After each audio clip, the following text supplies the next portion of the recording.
Hello, friends, and Happy New Year. Happy 2024. I hope everyone is doing super well. I am excited for this training. Now, if you're listening from the podcast, this is a kind of goal setting, intention setting training. And if you're watching this pre-recorded training before our vision board workshop. It's going to be a self-care vision board workshop.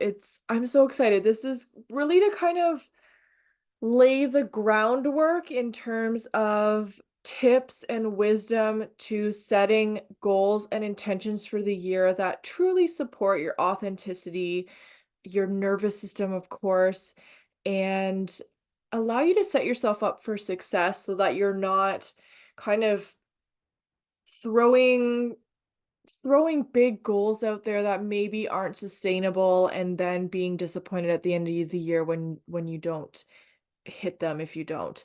So we're going to kind of walk through a little bit of mindset and some intentions. I will also be recording one or two. I haven't decided yet. This is all kind of like it's been snowballing a little bit if I'm honest. I wanted to do a pre-training before the self-care workshop, and I was trying to see kind of how that looked, and I needed to sit with it a little bit, journal on it a little bit, get my thoughts on paper and start to put things together. And it's developed into more than I anticipated. So yesterday I created a self-care pillars, 8 pillars of self-care kind of document. I exported them from Canva into graphics. I've posted them in the different groups that this training will be in to help you do a little bit of pre-work before the workshop so that when we actually get into the workshop, you kind of have an idea of what you want, some notes jotted down, you can ask questions, and then we can dive in. And I decided also that some of the work that I wanted to talk about in this training, I thought this might be really wonderful to do in a meditation or two, or like a meditation visualization as an audio. So if it's not released with this training, know that it's coming down the pipes pretty quick here. I am on my work rotation, so I'm switching to nights tonight, which means I have to go to sleep soon, and then I'll have a limited time tomorrow, but within the next couple days, I'll have the rest of this kind of vision, what I've been putting together and feeling inspired to create for you to help you kind of anchor into this year in a way that really nourishes your soul and those different elements of what we will talk about in self-care. Okay, so before we get started, one, make sure that you have a journal or a piece of paper and a pen. Grab a beverage if you want some water. Water's good for grounding. And we're going to take a few deep breaths. So if you need to go grab your journal or pen and paper and your water or a beverage, maybe you like tea or a hot chocolate, just get cozy. Also have cozy, it's nice to have cozy clothes on, get comfortable. I'm sitting on the floor on a bolster, if you've seen my behind the scenes photo, and I have like some flowy pants on and just a tank top and my sweater. So I'm nice and cozy. I'm getting wound down before my night shift nap. And I recommend you do the same because when we kind of set the vibe and get comfortable and then just really go through this work from the right angle and nice and relaxed, it kind of sets the stage for the whole year and what we're setting our intentions with, right? So if you need to pause, take a moment to do that and come back, and we're gonna start with a few deep breaths. So let's do 4 or 5 deep breaths. We're going to inhale in, hold it at the top for a moment or count or two, and then exhale. Again, just making sure that your exhale is longer than your inhale. That just signals to your body that it's safe and that you can relax and your body can work optimally. One thing I learned recently, and it's interesting that I teach these practices, but deeper that I dive into the nervous system work and these types of things through courses and stuff, I learn more of the science to support why I teach this stuff. I already know that it works because I've embodied it, I do it. And I had some, I tend to research the Western, like the science part as well to go with the Eastern philosophy, but I've been learning more of the science behind it. And one thing I learned that you might find interesting, I don't want to go on a huge tangent, but when we inhale, that signals the sympathetic nervous system, that fight or flight, and it's when we exhale that we tell our body that signals the parasympathetic nervous system, the rest and digest. So the reason why we make sure the exhale is longer is so we're more in that parasympathetic state than we are in the sympathetic state. Thought that was interesting and I'd pass it along. Anyway, we're gonna get into the breath work. If you need to put a hand over your chest, if you've been feeling a little bit activated in your nervous system, a little bit stressed out, you can add a little additional somatic or body support through one hand over your heart or your chest, or two if you need additional support. You can keep your eyes open, you can keep your eyes closed, you can soften your gaze if you want to keep it open, but just kind of relax into it.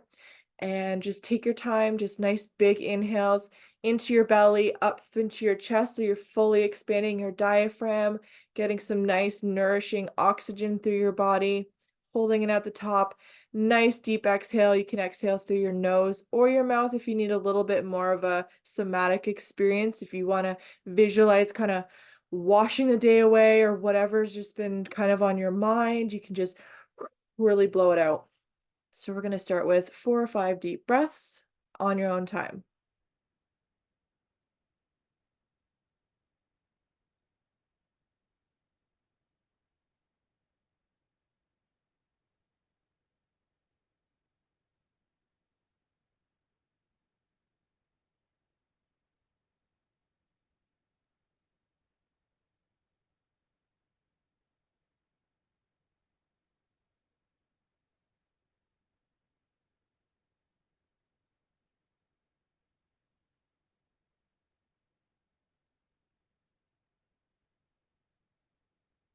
One or two more.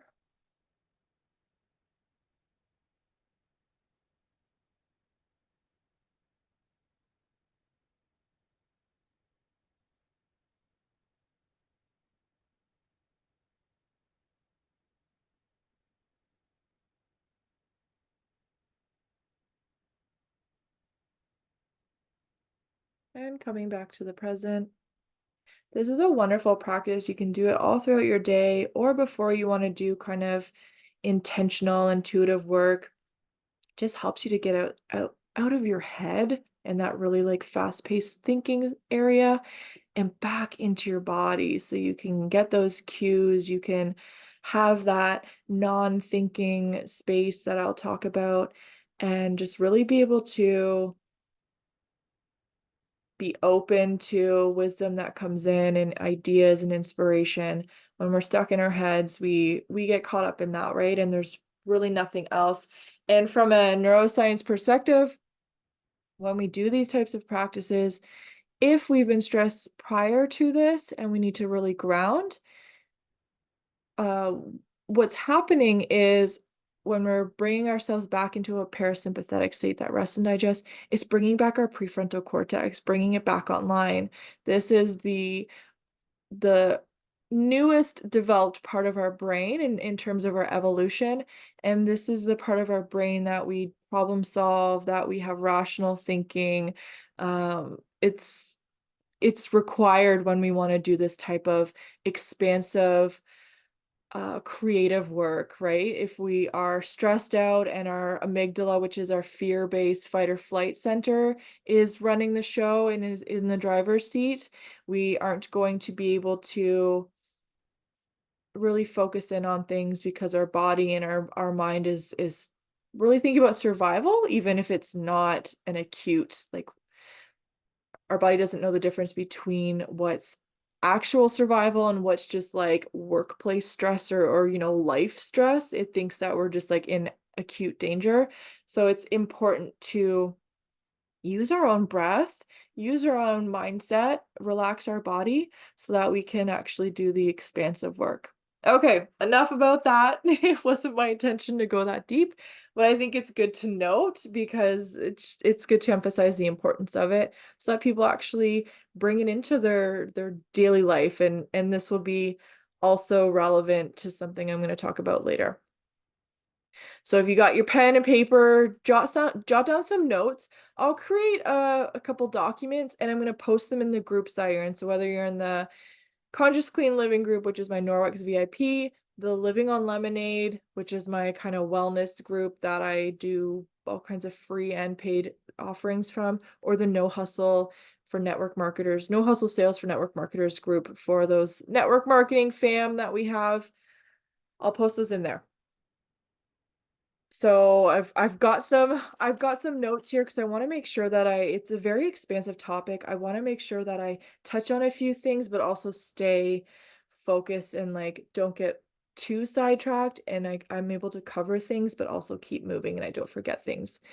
So before we look ahead, it's important to look back on the year that has recently closed and reflect because realistically, we're setting a stage for the year ahead, but at the end of this year, we want to be able to do the same thing we're doing for 2023 or whatever year you're listening this to, and be able to reflect because I know with society, there's so much emphasis on like keep going, get the next carrot, get the next thing, get the next thing, get the next thing. There's always like a finish line ahead of us, but we get to the finish line and we reach further without really being mindful of the actual journey we're taking to get to that next thing that we would like to accomplish or the intention that we're setting that we want to fulfill. And we never look back.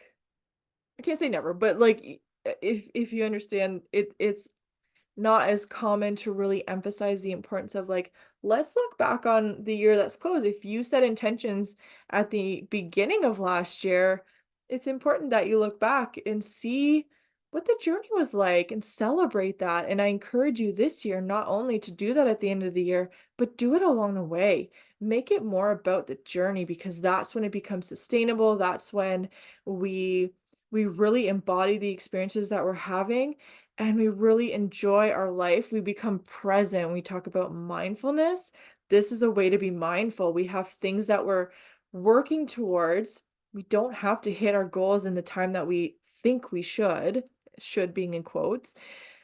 But when we can see the progress that we've made towards this goal, maybe initially we thought maybe we could get this goal in a year or two. Maybe it takes 5 years. The important thing is that as we go, we're looking back and asking ourselves, are we closer to this goal or this intention if we're embodying something than we were at the beginning of the year when we set that goal or intention? And two, the steps that we took to start moving towards fulfilling it, did it bring us joy? Did we have joy along the way? Because if it did, then we're on the right path in terms of honoring our authenticity, honoring our core values and what's important to us. And if it didn't bring us joy, it felt like we're slugging along, then that's a really good indicator that maybe we should look back, reflect even more on that, get curious about it, no judgment. This is all a learning experience and think to ourselves, how can we adjust this? If this goal is something we still want to work towards, this intention, how can we adjust the journey so that it brings us more joy? Now, some things that we can journal about, I'm going to say them verbally. Again, you can look at the documents that I'll put together like a workbook, but you can jot these down too. You can pause along the way if you need to. Here's some questions you can ask yourself in terms of reflecting on the past year. What were your challenges? What were the challenges that the year brought you? What were the highlights? What were your favorite parts? Which experiences brought wisdom, lessons? And what is that wisdom? What were those lessons? What worked out? What didn't? If you look at your goals from last year, if you set some. What were you able to fulfill? And what didn't work out the way that you thought it would go to plan? And then you can use that to adjust if you're going to bring it into this year and continue towards it, or if it's something you're going to let go of. What was your biggest lesson or lessons if you had multiple? How did you change and grow? What do you choose to leave behind in the previous year? What are you letting go of? What are you just letting stay in the past year? And what do you choose to bring with you into this new year? What are you carrying forward to build on, to maintain, to strengthen? Those are just a few things you can do for some self-reflection and mindfulness work. Now, we're going to start moving towards this current year or the next year. I mean, we're in the current year that we're setting goals for, but if I replay this in a different year, maybe I'll replay it before the year starts. So it's all relevant, right? Now we're going to take time to kind of really anchor in and set our compass for the new year. First, let's bring some awareness and curiosity to a few subjects. I'm going to take a quick drink break.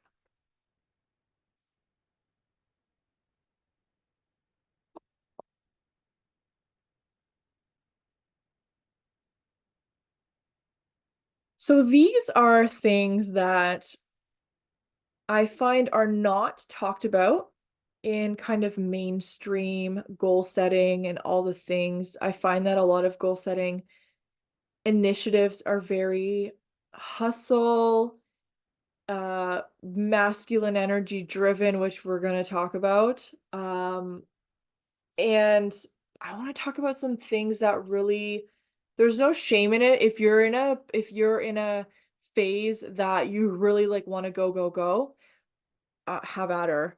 I want to really support those who maybe have done that in the past as I have, and it either led to burnout, it led to resentment, it led to disappointment. So let's rework it a little bit and find ways that are just more sustainable so that you're in it for the long game and you don't this life isn't about sprinting places really. Sometimes we need to sprint to get places, but we can't sprint our whole lives away. So this is a training for those who really want to sink into what feels nourishing and sustainable and like it feels good. So one of the first topics, selfish versus service wise. Now, I might be doing some active thinking as I work through this and see what kind of comes to me to explain it in different ways. I was introduced to this concept through the lens of being like an entrepreneur, a business owner, and having two types of whys as to why you do your business. So if those of you who have run a business or have a business on the side of your full-time business, this is definitely very relevant. It is also relevant to just setting goals and intentions though, because especially if you want to serve others in some way, however that looks, you also have to, we want to serve ourselves, we want to serve others. We have to look at the external and internal whys, the compass in that sense, and not only be aware of it, but continue to use it as a mindfulness practice as we go through so that we're not being too heavy on one than the other because they're both relevant. So it's now I need to explain it. The selfish why is what you want to get out of this goal or intention. I'll use business as an example because it's the strongest example that I have in my head. What does your business give you? Does it give you time freedom? Does it give you additional income so you can travel or, save for retirement or really just helps you pay your bills? That's kind of our selfish why. And I know selfish can have kind of a negative connotation, but the truth is it's an externally driven why. It ends up like serving us, but it's like it helps bring things to us. And our service why is in terms of a business, it can be like how we're serving others, using the magic within ourselves, the things that make us us, our strengths, the things that we take from inside of ourselves and bring out into the world to help others, to influence others, to inspire others, to um, just help people have fuller lives and whatever we're teaching them or however that looks. If we have a product based business, we are using products and our own, we're showing up as ourselves to help people make a transformation in their lives. That is like the inside out aspect, and that is so important because when we can anchor into our service why, that also helps us to stay focused and stay committed to what we're doing. We need to be anchored into both of these things. What are we getting from what we're doing, and what are we giving from what we're doing? And when I talked about having to balance that, when we lose sight of our selfish why and we are too focused on our service why, this is where it leads to burnout, and we're basically emptying our own cup, right? We're pouring from what we have to give and we're not replenishing it with what we're getting back. And that's not that in the long term isn't healthy. The other side of it is our selfish why. If we need money for or want money for whatever we need for whatever also helps to fulfill us and help us expand in our life. If we're too focused on that and not the service, then we can burn out in those ways as well. But we can lose touch with we lose touch with the service. We lose touch with the values of why we're doing it. And when we're too so give money for an example, we want this money, we want to hit this goal, and we really we're so driven by it, we might make decisions and we might take actions that do not truly align with our core values. So we can lose and we can slip out of alignment of our values, of our integrity, of our authenticity, and that will not feel good either. We could feel icky after, or just we'll feel off kilter. So it's important to keep these two in balance, see where you're starting to maybe lean more towards one side if we are, and then bring ourselves back into balance.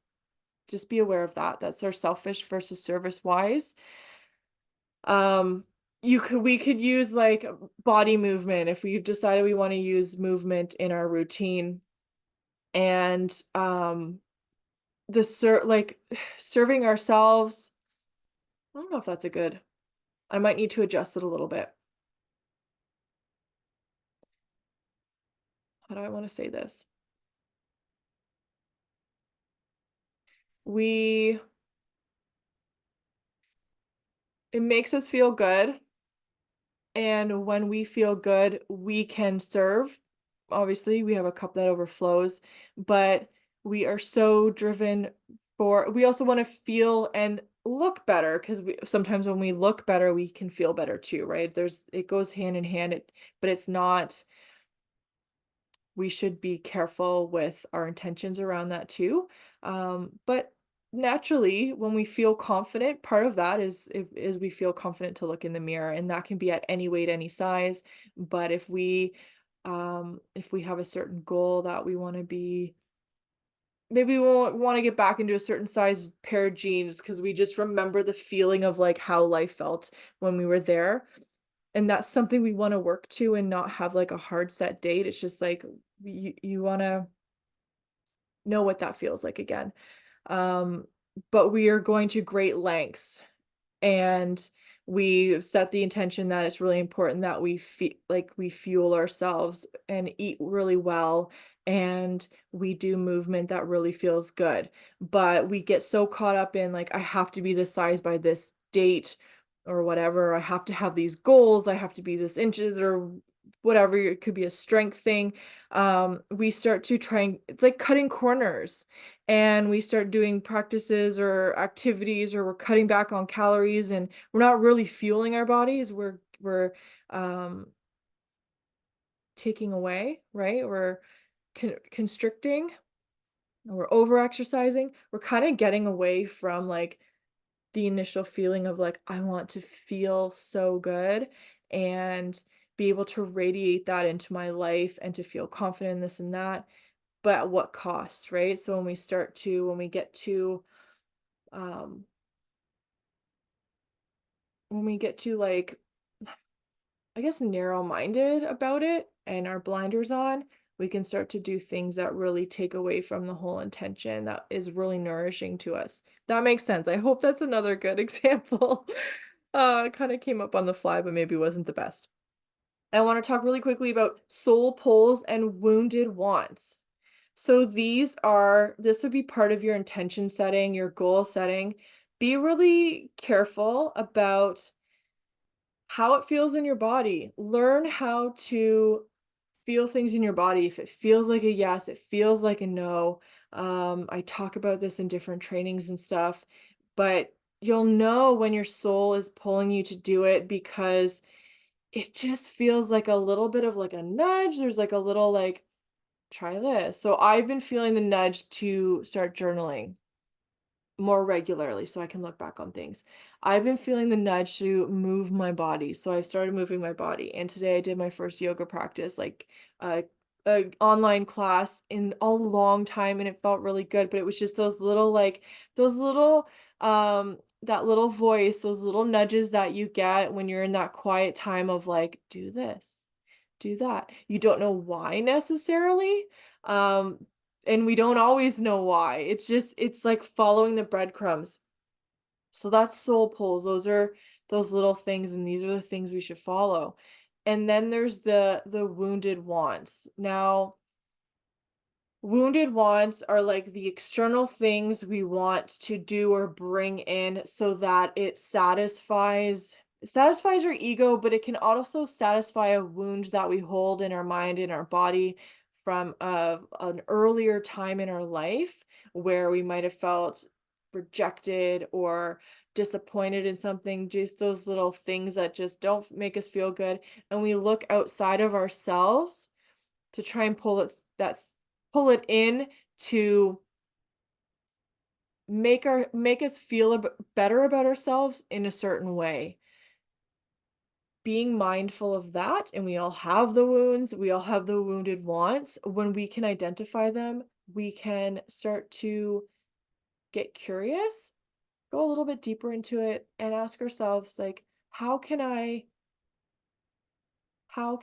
support myself in those areas, in those wounds, without trying to fix it with an external band-aid? So when you're making your goals, are you making this goal because you feel so lit up and so driven to move forward with it because it lights you up?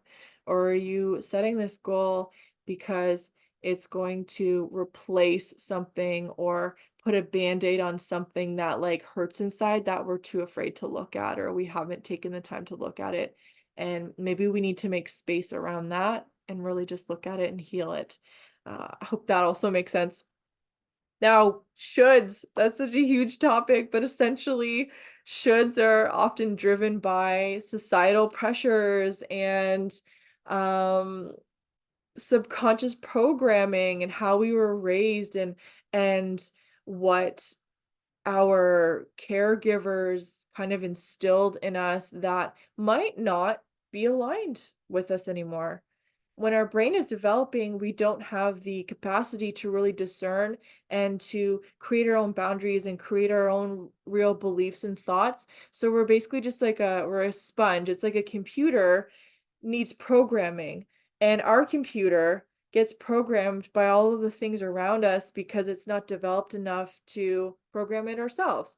Now, when we get older and the software, that prefrontal cortex or the hardware gets fully developed, we start to question some of the programming, some of the earlier software, and we can decide, do I want to update the software? Because this value isn't even mine. It's my mom's or it's this person's. I can identify that I don't actually align with that thing that's going on in my head. And that's a whole other like deeper topic, but it's it's an opportunity to, when you feel like you should do something, that let it be a trigger word for curiosity. Should do it. Is it because someone expects it of me? Is it in alignment with who I am as a person and what my values are now? What are my values? And is the should a like, this is something I do actually need to do in order to move forward, but I don't feel like doing it right now. I should do it. But will it actually serve your higher good? Will it serve your journey towards whatever you want to fulfill? Just get curious around that. If it feels icky and like it's someone else's should, that's where you can start to rework things. And if it feels like this is something I need to do, I just don't want to get off the couch. Uh, how can you do it? You know, do you have to do it right now? Is it something you do need to do? Can you set a goal of like, okay, maybe I just feel like vegging tonight. It's been a crazy day, but I will make sure that it's done by the end of the week. It's that kind of should, and that's okay. It's having I like to create mindfulness around a lot of these things so that we can make more empowered decisions and yeah, decisions and have awareness around things.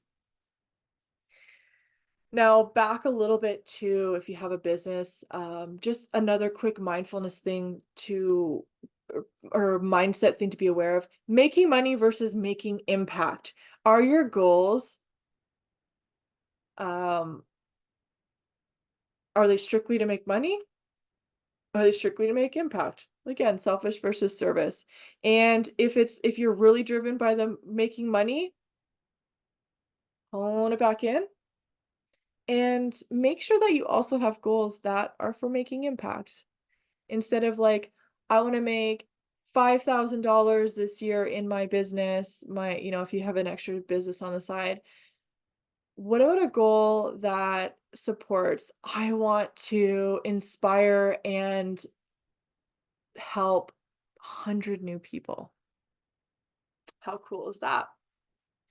If you're product based and you come across people who have never heard of your business and never tried your products, how many people do you want to be the person who introduces them to these products that have changed your life, that add value to your life, and say welcome to these products, welcome to this transformation. I'm so excited you are on this journey with me. I'm so excited that you're placing your first order with me.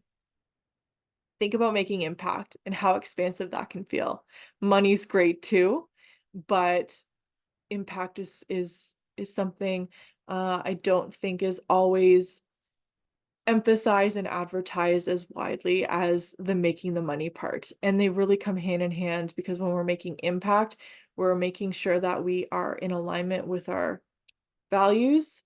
And I also think that's magnetic, and the money is a byproduct of it. The money shouldn't be, in my opinion, the money shouldn't be the biggest goal here because the money is the byproduct. It just happens when we're doing the things, when we're following the breadcrumbs.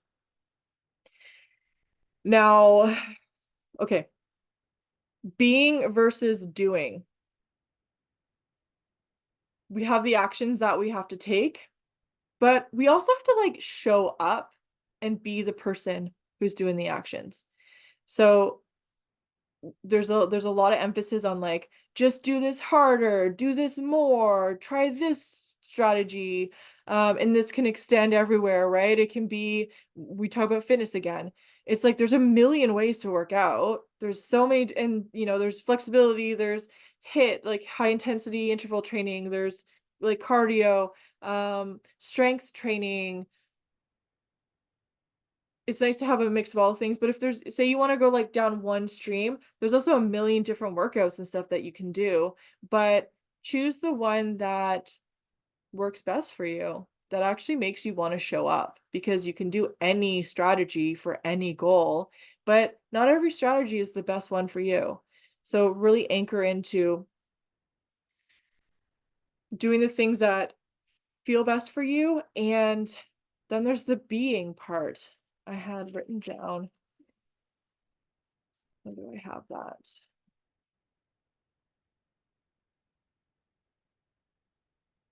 There's a difference between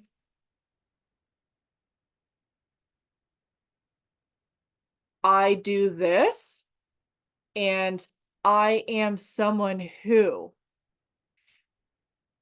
Bring these new practices that you want to embody towards your goals and make them integrate as part of your identity, because then you'll be more internally driven to do that. Does that make sense? Instead of just like something external that you could give or take. But if you are okay, so here's an example. I recently started a deeper kind of morning routine. I set my alarm earlier. I'm not really a morning person, but this, you know what? It's felt really good so far.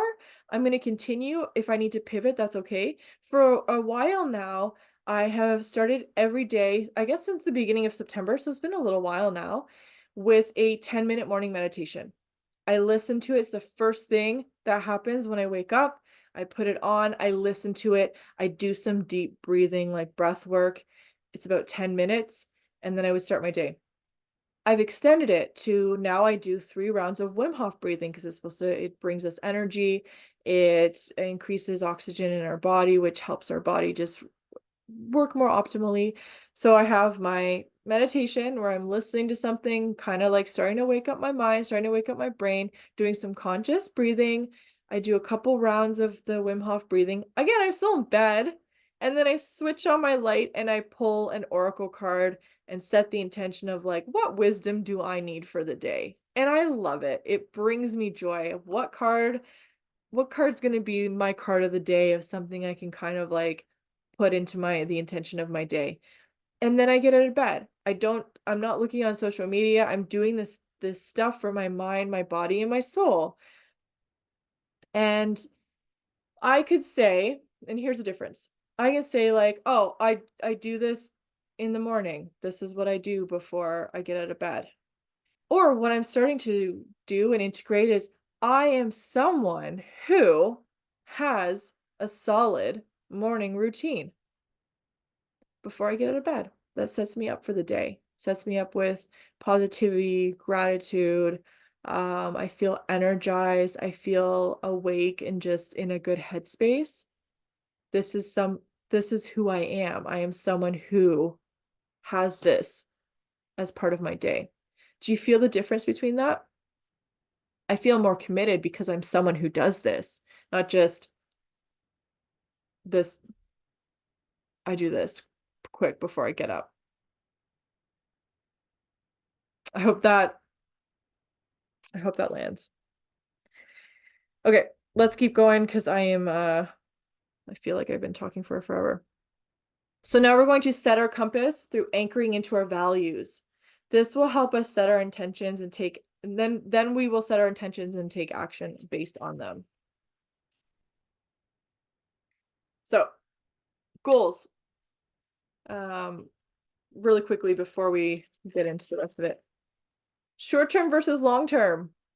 You can have like long-term, you can have like a 5 or a 10-year goal. You can have like a 1-year goal and then break it down into monthly. And you could have like a short-term goal just this week or just today or in the next few hours. Think about that. Keep that kind of in your awareness as you're setting your goals. What do you what do you kind of envision? What you can set a timeline, but just know that things don't always happen in the timeline that we think should happen.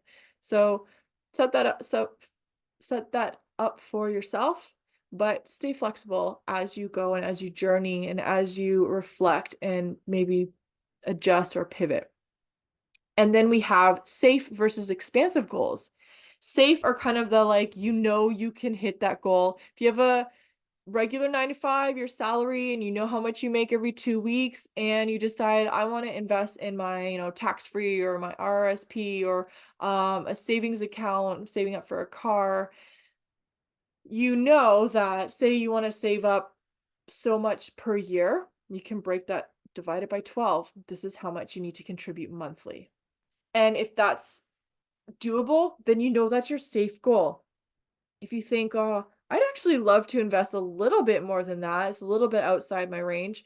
Um, you have to get a little creative, follow the nudges, especially if you have multiple streams of income. This is where this comes in because it's like then you can use your multiple streams of income to kind of like fill in the rest. You don't necessarily know how or when it's going to come in, but it's like it's like you're giving your order to the universe of like, I actually want more than I know that I can like for sure do because I know what my salary is, but I'm open to receiving more so that I can contribute this more. And I'm opening to following the breadcrumbs and taking the actions so that I can bring this extra in to suit this intention or this goal. And then expansive, yeah, expansive goals also outside of money, but are things that essentially, they're uncomfortable, but they give us an opportunity to grow and to learn. So, I was thinking about this earlier. One of my friends, she had 4 goals last year.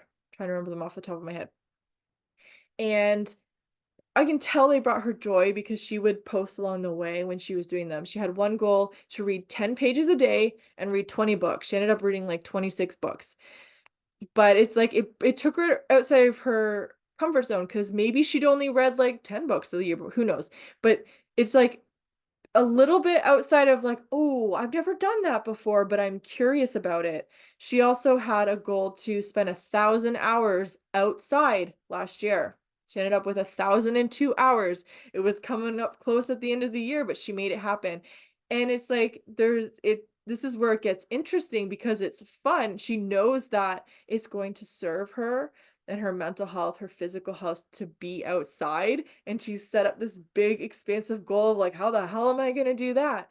But she checked in along the way. How many hours have I done so far? Am I kind of like on track for the average of what I need to do monthly? Maybe she needs to spend a little bit extra time today, or maybe she wants to get ahead. She's like, I'm doing well, but I know that this next month or this next week's going to be really crazy. So I'm going to do a little extra this week to set myself up for this goal. And it ends up helping you bring more presence into your life because you have to get a little creative of like, how am I going to do this? She also had a goal to drink 100 ounces of water every day, and she did it all year except when they were on vacation for a week. They were on a cruise, and it just wasn't working out. But again, it's like giving yourself grace of like, I did it the whole year except 1 week. How incredible is that? Um, and also her goal was to post 1 reel per day, and that one she said was very challenging because she had to really get creative but she did it. She posted 365 reels, and I'm so proud of her with all of these different goals, and they help mind, body, and soul, these things that bring her joy, and they help fill her cup, and they help keep her healthy. So, these expansive ones don't have to be super scary. They can feel a little scary of like, I don't know how I'm gonna do it, but that brings more curiosity and creativity to the journey of our life. So that's I wanted to touch a little bit on this, the safe versus the expansive and what that can look like. Now, with intentions, I wrote down a couple notes here. How do you want to feel with your intentions for the year? How do you want to feel? You can kind of think of it that way. What vision do you want to create and bring to reality for yourself? Do you want to feel more by the end of the year? You want to feel like you have more energy? Do you want to feel more fulfilled in what you're doing and how you're spending your time and being present? Do you want to feel more present? Do you want to have more connection? Do you want to make more memories?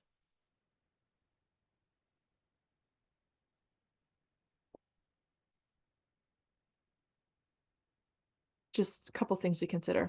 All right, let's keep going. Okay, we're going to talk a little bit about manifestation. It's a big buzzword. I've heard different things, but I feel like I've dove into it a little bit more to have a more well-rounded idea. I know some people, when I first heard manifestation, it's like, oh, think of the thing you want to bring in and then release it to the universe and it'll come back to you. And I mean, that's great, but we have to take some action. We can't. So this is where the feminine versus masculine energy is that I talked about. The feminine is they're kind of like constructs, and it's like yin and yang. These two things balance each other, and they help you keep an even, so you're not off kilter, even keel. The feminine is the like nourishing, creative, expansive, what are some other words? Essentially, it's like the intuitive guidance that you receive, the inspiration hits that you receive in those non-thinking moments, that lead you towards the actions to take to move towards your goals. So the masculine is that like fiery, it's that action-based, um, yeah, it's going to make the things happen. But you have to be able to be inspired in order to take action. And this is where having those intentional mindfulness practices that allow room, get out of your head, get into your body, allow that inspiration to just pop into your mind, get excited about it, get lit up, to have something to work towards, and not be reaching out for every single strategy outside of yourself that everyone's saying, oh, this works, this is the miracle thing. Follow your own compass. It's nice to look at the other strategies. Sometimes if you see someone trying something and it's working for them, and that like piques your curiosity and makes you go, whew, actually kind of want to try that, let it be and try it. But again, careful with those shoulds. Now, in terms of, I'm going to go through some steps of manifestation, at least from my experience. Set your goal and intention based on the things that we talked about before, right? And lean into, take a moment and think with every goal and intention. Spend some mindfulness time, get into a little bit of a meditation or just like a quiet space. Think about how it feels. Feel it in your body, how it feels to have that goal or intention fulfilled. Imagine yourself at the finish line. Like, how does that feel? Does it feel expansive? If it doesn't, if it's just like, then maybe it's not the right goal or intention. But if you feel like so lit up, so freaking excited, that's something that you should follow. That I believe is worth following. I'm trying to be careful with saying should, because yeah. Hold that feeling. Remember that feeling in your body, how that feels to have that wish, that goal, that intention fulfilled. Remember that and come back to it. Come back to it along the way. It'll help to keep you motivated too. And yeah, there's just tricks with our brain that our brain doesn't know the difference between what's real and what's imagined. So when it's like we imagine it into reality, but we have to remember we still have to take action. So set that intention. The next one is to let go of the how and the when. Let it go. Because our brain, through our evolution, our biggest thing is like survival and procreation, right? So that we can continue our species, we can continue to evolve and keep our species going. That small survival part of our brain really likes to have control or feel like it has control over the outcome of things so that it feels safe, and then can therefore do the things that it needs to do to like procreate and all the things, right? We think about the fight or flight versus rest and digest. If we have control, we can stay more in the rest and digest and like be working optimally. Now, the reality is like our brain's small. There's so many more factors out in the universe that are happening, so many moving parts, that how could we possibly know exactly when a goal is going to come to fruition, especially if it's an expansive one, right? There's that element of unknown. So we have to be able to let go of the how and the when. We just have to know that when the inspiration hits to create the action and to move towards that fulfilling that goal, that we're open to doing it. So release it. Release it to the universe. Say, "Hey, whatever you believe in, I believe that I'm gonna get some inspiration, some wisdom, some intuitive hits to help me move towards it." And it's like co-creating with something that is greater than ourselves, that has a greater intelligence than our human mind can have. And you can even see that as like your higher self. Um, I'm throwing lots of words out there, but you can look them up and do your own research too, because it's too much to like touch deeply on everything.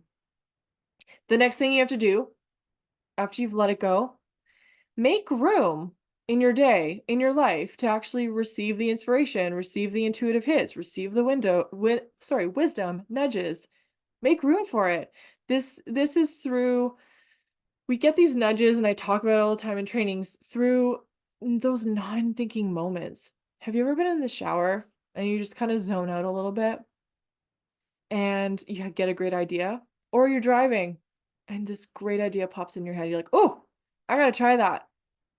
You're getting into this lower level of consciousness where you're not on high alert. You're not like fully in your squirrel brain. You're in a lower level of consciousness, more of a meditative state. And that allows room for like your body to interact with you, to give you nudges on like how it's feeling, if something feels off, and just for the magic to come in. I call it intuitive hits, but it's just like the magic, the inspiration, the nudges. You can get this, like I said, showers, driving, go for a walk. Don't put the headphones in, just go for a walk and zone out a little bit. Enjoy nature, be mindful, look around at what's around you, and just open up that space because that's where the inspiration comes in. Gardening, knitting, there's so many practices that truly are meditative and put us in that lower level of consciousness, that just more meditative state where then it just opens up our subconscious mind to receiving information and hits. Next, number 4, act on the nudges. When you get that nudge and it lights you up, like you can feel when it's a yes and you can feel when it's a no. For me, when it's a yes, I feel expansive. I'm like, ah, yes, that feels so good. I feel warmed up. I feel lit up, and when it's a no, I feel, oh, like I'm folding into myself. It feels cringy, it feels icky. It's like, no, doesn't feel right. It feels like a should. So when you get these nudges, create space. Again, this is where this like self-care, uh, 8 pillars of self-care comes in. You do different elements of it. You're also creating space for inspiration. Act on those nudges. If you can't do it right away, write it down and set the intention and make sure it's like, when can I do this? Make room to take those actions towards these goals and intentions. And then number 5, check in along the journey and celebrate each step. And if you need to pivot a little bit, it's totally cool. There's no shame, there's no judgment if things aren't working out the way we think it should, and that's in quotes, of course. Now, let's set some goals and intentions. I do want to keep moving because this is going to end up being a long training if I don't hurry up. And I'm going to do an audio recording for this, but these are things that you can journal. There also will be a document, right, in the workbook. So when you go to actually set some goals and intentions, what can feel really nice is just to like sink back into our bodies first. Have it Let it be an experience instead of just something on your to-do list of like, "Oh, I gotta set my goals for the year." Let it be like, "Oh, I'm gonna lean in, like, what does 2024 feel like?" Or whatever year this is for you. What does it feel like? What do I want for myself this year? You can start by closing your eyes if that feels safe and comfortable. Getting into like that imaginative visualization kind of part, like you're gonna feel into it, you're gonna see it in your mind's eye when your eyes are closed. Like if you were to close your eyes and I say picture a rose, you can see it inside your mind. This is where our why am I losing words? This is where our imagination is. And this is how we start to like envision these things and hold the feeling of it and start to bring it to life. We start to like, yeah, bring our dreams to life. So close your eyes, get grounded. If you need to take a few deep breaths, drink some water, and then think about a few of these things and you can journal about them. How do you want this year to feel? What do you want to experience? This is, as you can tell, this is a lot about like the feeling of it, the vibe. You're setting the stage for the year before you set like the nitty-gritty goals. What do you want to experience? What are you most looking forward to this year? And what is your soul pulling you towards? Hint, it lights you up and makes you feel expansive. What would you like to create space for this year? What would make you feel more supported this year to help you move forward? What do you want to learn? And what parts of your life do you want to prioritize this year? What's important there? So choose your goals and intention. Reflect on those questions. This brings it back inside. You are choosing your goals from inside of you, not what you need from external validation or pulling in for wounded wants, right? This is like what's going to make you feel so expansive and really allow yourself to grow and learn this year. And then follow the manifestation steps. Let it go. Let those intentions go. But hold that feeling. Know what that feeling feels like. Let it go. Be open to receive the inspiration to act on and make time to create that space in your mind and your body so that your subconscious mind, your higher self, whatever you're co-creating with can actually have a voice that you can hear, because when we're stuck in our heads all the time, there's no the voice might be there, we might hear it a little bit, but it's amongst all the noise. We have to create quiet and room for it to have a voice and to actually hear it and listen. I already talked about making actions part of your identity. So again, become the person who does these things. And if you've had a reoccurring goal that you haven't hit yet, get curious. Sometimes things just need more time. Our ego monkey brain just gets so wrapped up in like, it has to be now, it has to be now. There's no patience. We don't practice patience. Sometimes it needs more time. So there's a difference between just simply you're on the route, and this is why it's important to reflect where am I compared to the last year at this time? How closer to this goal have I done? What can I celebrate? Does it need more time? Or is there a part of me that I need to adjust? Do I need to develop myself a little bit more so I become a person who can more easily achieve this goal, who like is the person who does the actions and it's part of your identity? Does that make sense? I hope it makes sense. And we've got, yeah, I think I already kind of talked on that. So just making sure you're looking back. Are you closer than where you were at the start of the year? And did those actions bring you joy? We're going to kind of sum up here. Last thoughts. Okay. I've got a couple analogies here.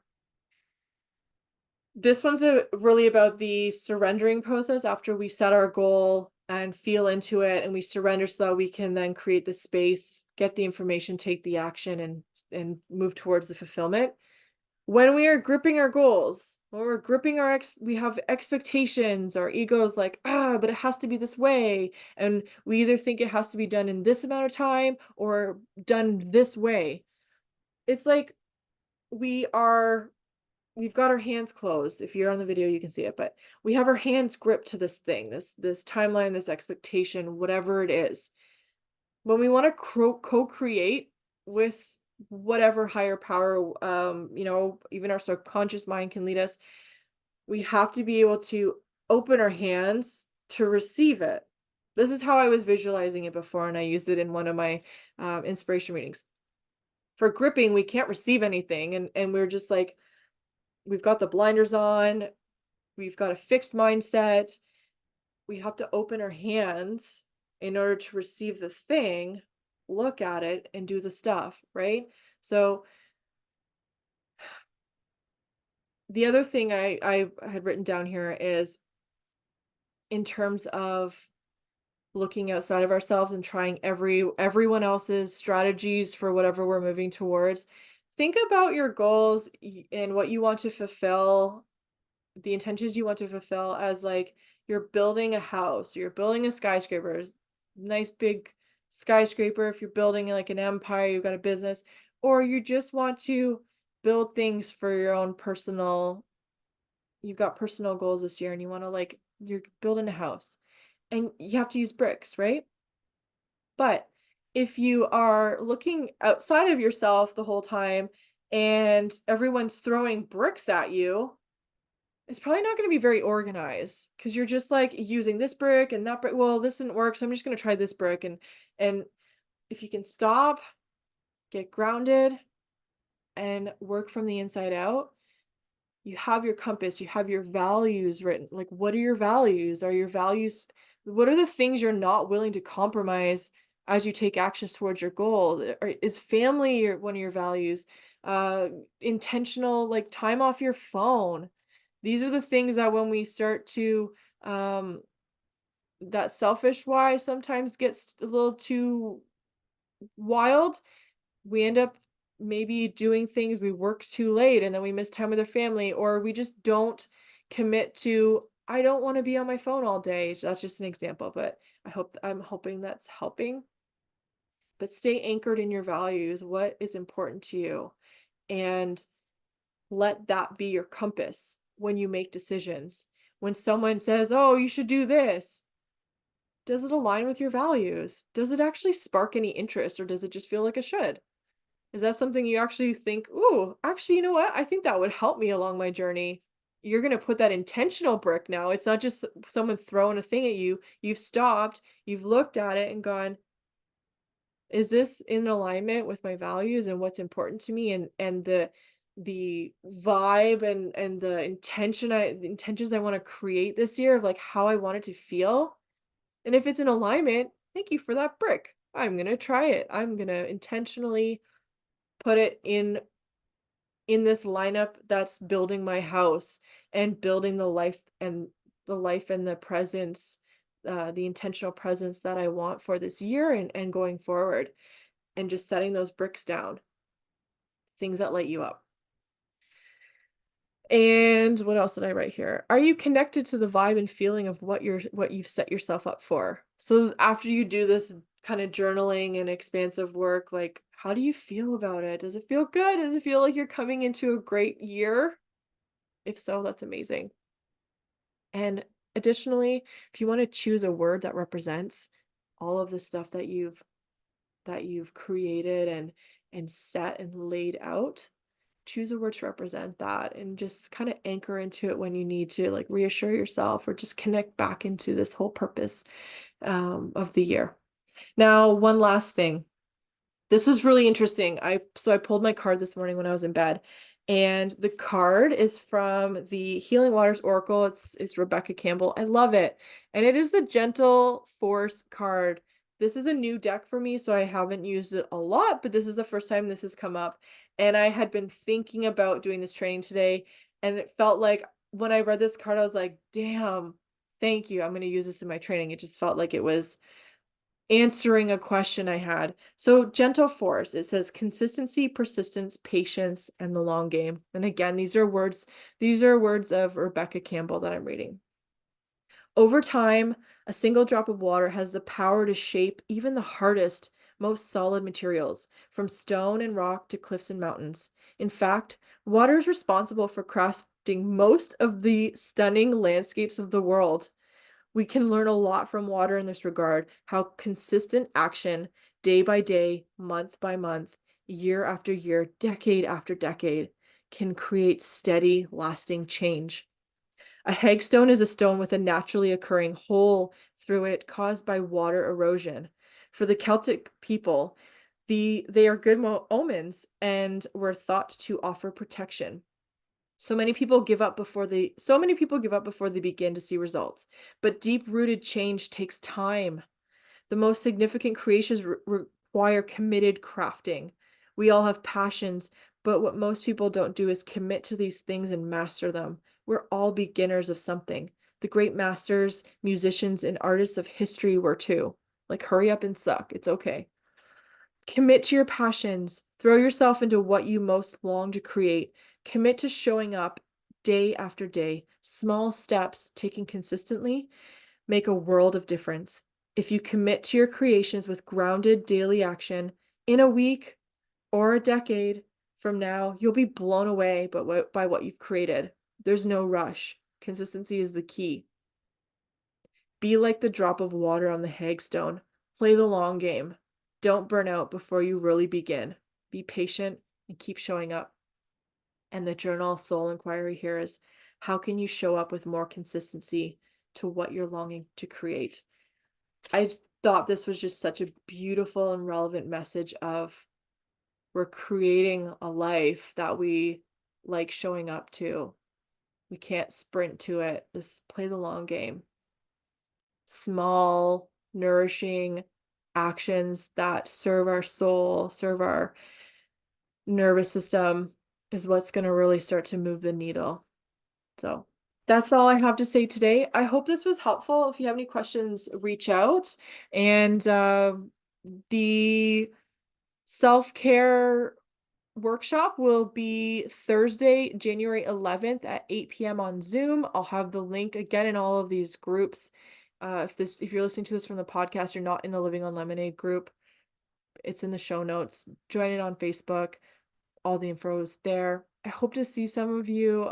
It'll be a lovely evening together. I'll talk about a little bit of self-care pillars at the beginning, just as a quick intro.